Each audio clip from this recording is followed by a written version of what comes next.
Thank you for being here today.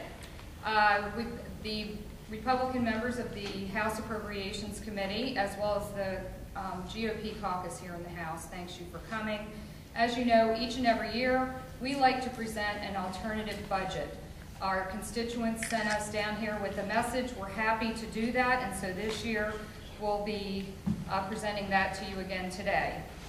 Yesterday there was a storm cloud that was a storm coming to Maryland, and the state, the counties, the cities, businesses, families, and individuals certainly took appropriate preparedness measures to get ready for this snowstorm.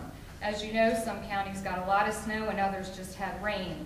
But we would all agree that the right approach was preparedness and ensuring for the safety of our citizens of Maryland.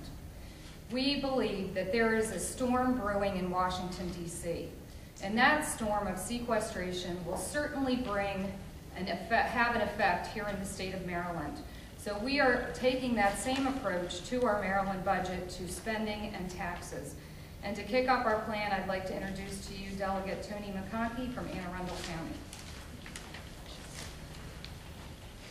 We, the Republican members of Appropriations, have reviewed the governor's budget, and we feel it leaves us too exposed.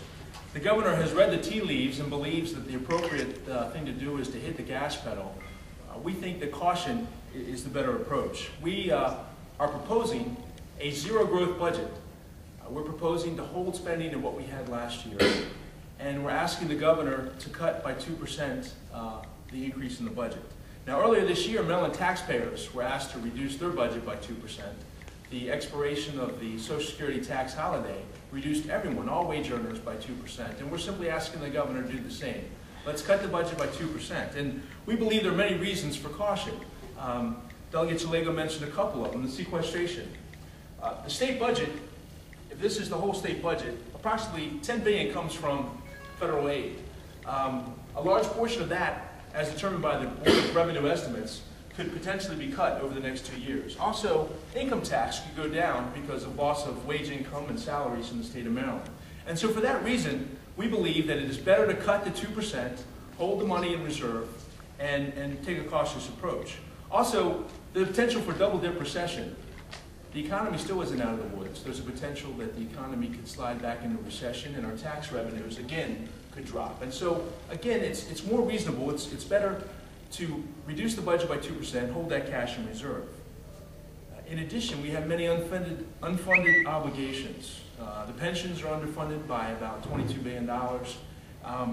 Health reform, the federal government's paying for a lot of our health reform, but that's going to kick in a couple years. The debt, the money needed to subsidize the debt payments. Transportation, we would like to put more money towards transportation and not have a gas tax increase. All of this affects our AAA bond rating. And the AAA bond rating could make all of the expenses go up. And so for all these reasons, we believe it's prudent to simply hold the line on the budget, propose zero growth in the budget, hold the line on the budget, and use that cash for potential clouds on the horizon. Now I'd like to introduce Delegate Sue Almond. Thank you all.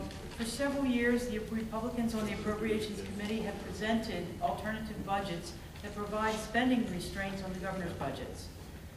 You look at this chart, and this is Maryland's total spending, and it's increased $1 billion every year. That's $1 billion of taxes and fees that our Marylanders have to pay. It's so easy to see this growth that even a caveman can understand it. And if you take a look at this chart, this is a percentage of Maryland's growth in the budget and the growth and decline in personal income growth. You can see the pressure that Marylanders are facing. With working Marylanders are losing ground. The budget is outpacing personal income. This mentality is going to hit us hard. The next few years, the federal support on Medicaid expansion will decline, and Marylanders will be taxed because today's state leadership can't make the hard decisions to stop increasing the spending. Federal cuts in Maryland should have widespread implications, compromising the future generations and the ability for them to be successful. We must prevent this generational theft. This spending addiction is crippling us, but we have a plan. Let me introduce Delegate Addie Eckert. Thank you very much. So you can see from our previous presenters, and it's clearly indicated on this chart, that government spending grows and way outpaces personal spending. Where is that spending? Well, a lot of that spending is in new programs. Over the past number of years, we have continued the practice of adding new programs, creating brand new programs, sometimes without even a stable plan for how that money is going to be spent, but we put it in the budget and we've underfunded programs that have been created in previous years. So we continue to pile things on, and I guess you could say it's like having a clothes closet. You have a closet that has so much room, and you keep putting things in the closet to the point that some get pushed to the back or pushed to the floor, and they're out of sight and out of mind. We don't want that to happen to a lot of good programs that we already have that would keep our families healthy and safe. If we would focus on those kinds of programs and maybe not focus so much on gun control, we might be able to keep our families safe and healthy. Look at the dollars that Maryland is grabbing to spend for the expanded health care reform. We have over $1 billion in the budget now that is tucked away because we've wanted to be first. But being first means that we have deadlines to meet. If we don't meet those deadlines, then that falls back on the taxpayers of Maryland. So I say it's time to change that. Hold off on a lot of that new expansion, and let's go ahead and continue with the programs that we've already identified in the budget. I'd like to now introduce you Delegate Bates from Howard County. So as you can hear, there's a number of things that are going on in this budget. It's not just spending dollars that we have today. What we're doing is we're borrowing from our future. For 6 years, this governor has maxed out our state credit card. He's constantly increasing state borrowing, not just spending the cash, but borrowing. If you look at this chart, the blue line shows the projections for state debt when this governor took office. But what you can see on the red line is what has actually been done. And you can see it is vastly different from the original projections. What was it used for? Most of us think of borrowing money, selling bonds to pay for capital projects, large projects. But instead of that, what most of this money is being used for, the increases are being used for, is general budget relief. Okay, from 2010 to 2014, 28% of that growth in our debt is for general budget relief. Bonds were sold to replace traditional funding from other tax monies like program open space, as you heard before. Doing this consistently is like taking out a second mortgage, a third mortgage, and continuing. What you see over on this side, the blue bars are our debt service. That's our mortgage payment. That's what we've got to pay every year. And you can see the growth in that mortgage payment. How is that money paid? By and large, it is paid for by your property tax, the state property tax that you pay. The red line over here is the projections for what our state property tax is going to be off into the future. So you can see that the amount of money we pay for the mortgage, the debt, is vastly outpacing the property tax revenue. So what does that mean? It means that one of two things. Either we have to continue to increase other taxes to put money from the general fund, or we're going to be facing a serious property tax increase off into the future to help pay this debt. It's one thing to spend the money and pay for it now, but what we're doing is, again, we're burdening our children. They're going to be footing the bill for the spending that we're doing today, and that will constrain their options and will make a real heavy burden on them. I'd like to introduce Delegate Nancy Stocksdale from Carroll County. Thank you, Gail. I've heard some people say, you know, this year the governor's budget doesn't really look bad. Well, in fact, the the governor's budget has increased $1.4 billion over last year. And he's raised, over the past year, he's raised all of these taxes, plus more. We couldn't get them all on the chart. And he also has all of the casino revenue. You would think with all of this income, the governor would not have to take money from designated funds. In previous legislatures, they have passed taxes to designate for certain things. For example, the transfer tax is supposed to go to program open space, ag preservation, and heritage. Well, this year, the governor is planning, his budget takes $9.2 million out of that transfer tax fund. Over the past few years, the governor has taken $90 million out of that transfer tax fund and replaced it with bonds, which means we'll be paying for that over the next 15 years. He's also, in this year's budget, taking $2 million from the Cultural Arts Fund, and he wants to permanently put this into the general fund. These are all legislative changes which are happening in the BRFA. Over the past few years, the governor's budget has taken $10 million out of the Land Records Fund, and that has caused us to have to double the recordation fees. And this year, he's also proposing to take $3 million from the small minority and the women's owner business account. So over the past few years, the pattern has been the same. Raise taxes, spend money. Raise taxes, spend money. It just seems to be going on that way, and it cannot continue. Enough is enough. We have got to cut spending.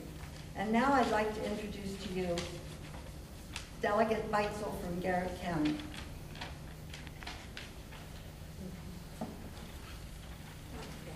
Thank you and good morning.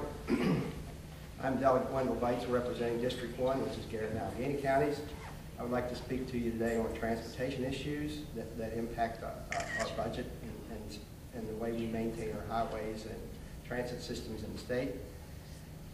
We recognize that we must maintain and improve our infrastructure throughout the state so that Marylanders can move to and from and around within the state, and our visitors can have reasonable transportation mechanisms to come in and go in our state.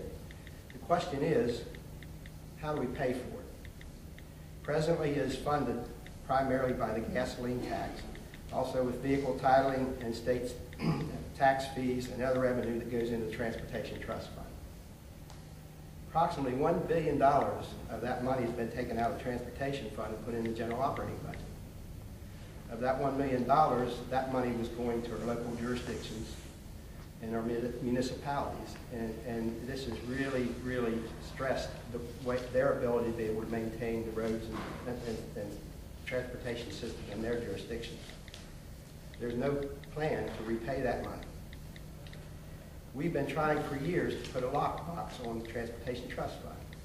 I know Delegate Sue Krebs has every year, for as long as I can remember, put a bill in to try to lock down the Transportation Trust Funds. Maryland currently has a 23.5% tax on gasoline. We've seen numerous pieces of legislation put in this session. The last piece of legislation that was put in is kind of like a Smith Allen cake. It is layered with progressive increases in the gasoline tax. The problem is, more is going into mass transit, which has a 30% fare box recovery rate, with less than 9% of the people in the state using the system, while 83% of the people in Maryland use automobiles or other forms of transportation to get around. And the problem is also that if we rely on the gasoline tax going forward, we have rates coming and requirements coming from the federal government that says that we need to improve the efficiency standards for automobiles going forward. And the CAFE standards that is now set by the federal government is by 2025, cars and vehicles have to get on average 54.5 miles per gallon.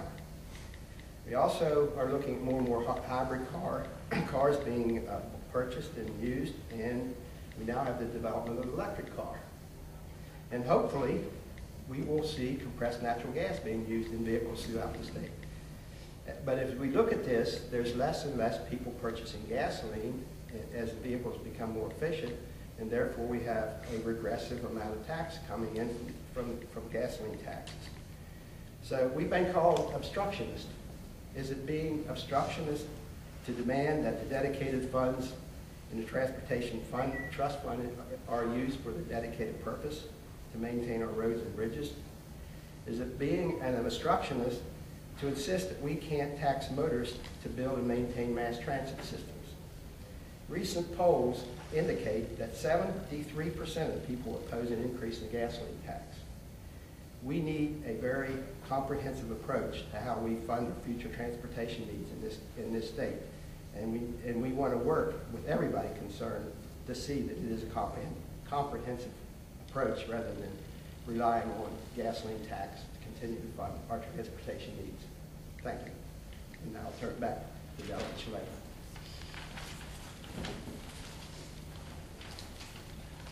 We spend a great deal of time in our districts, all of us, at the grocery store, the gas station, soccer fields, church, listening to people, and the message is clear. We're hearing less spending. Families like this family from Harford County, what the governor's budget is doing by increasing spending by more than $1 billion every year is putting undue hardship on these families. We thought this was the case, and so we put a poll question in the Gonzales poll in January, and we found out, yes, indeed, we are right. We are hearing from our constituents. 64% of Marylanders agree with us. They say we need to stop these annual $1 billion-plus spending increases. We are listening to the citizens. Our plan protects against more taxes and fees. It's fiscally responsible. It's a great alternative to the bloated spending plans that we see year after year. As part of that poll, we asked people whether they think that Maryland government should stop spending more money every year because taxes are already too high in this state. They knew it was true just like we do. 64%, a majority across the board, every party agreed with us. The citizens of Maryland are clearly tired of the same old strategy of raising taxes and increasing spending. The leadership in Annapolis is out of touch with the pressures on family budgets like the Smiths from Harford County. So once again this year we thought, last year you may recall we put a question in the Gonzales poll and we said, do you think you pay enough or too much in taxes? 96% of the people responded, yes, we pay enough or too much in taxes. We thought, is this an anomaly or is this really how people feel? So we put that question back in again this year. The results were identical. So we know it's true. 96% of the people say they pay enough or too much in taxes. Our plan is in line with the views of Marylanders. It protects against future tax increases. It puts people like the Smith family from Harford County front and center with our plan for Maryland's future budget and spending.